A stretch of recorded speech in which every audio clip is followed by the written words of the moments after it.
Could you see Terry Francona getting MVP votes if the Indians win? I don't think that's allowed. You're not allowed to have a write-in vote for the manager? There are people that want to write in on November 8th one way or the other, too. But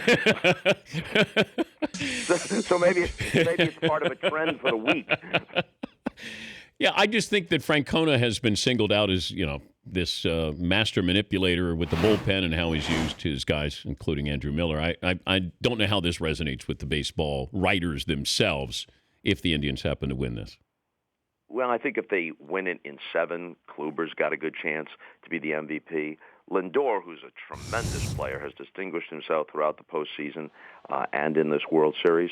What Francona is doing is adding to his near certain Hall of Fame credentials, especially if Cleveland wins the whole thing. All right, here's one thing I'll leave you with. The All-Star game and the fact that the Cubs, who had more wins, don't open up and have home field advantage. If that is revisited with a new commissioner, and also the designated hitter, if there's any more traction of having it or not having it in baseball. I guess you're not going to get rid of that position with the money attached to it. Can you see a designated hitter in the National League down the road?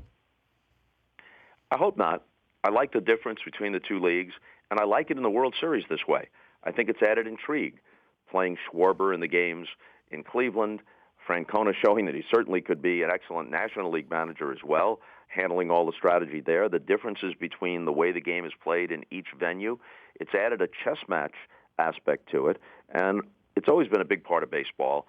The conversation surrounding it during a game, the second guessing, afterwards, stuff to talk about. God knows the games are long enough. You need something to talk about.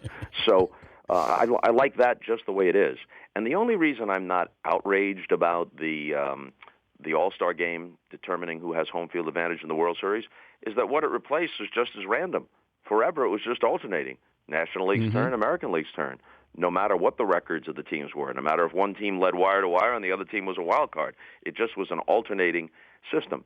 And if you replaced it with team with best record, that's one thing within a league. But let's say that some team comes out of a tremendous division that actually got the 2 wild card teams in its league, and they won 99 games. And they go up against a team that won 100 games in a weaker division, and the two never met in interleague play, so there's no way to distinguish them. Who's to say that the 100-win team really deserves home field any more than the 99-win team? That's kind of random, too, in that situation.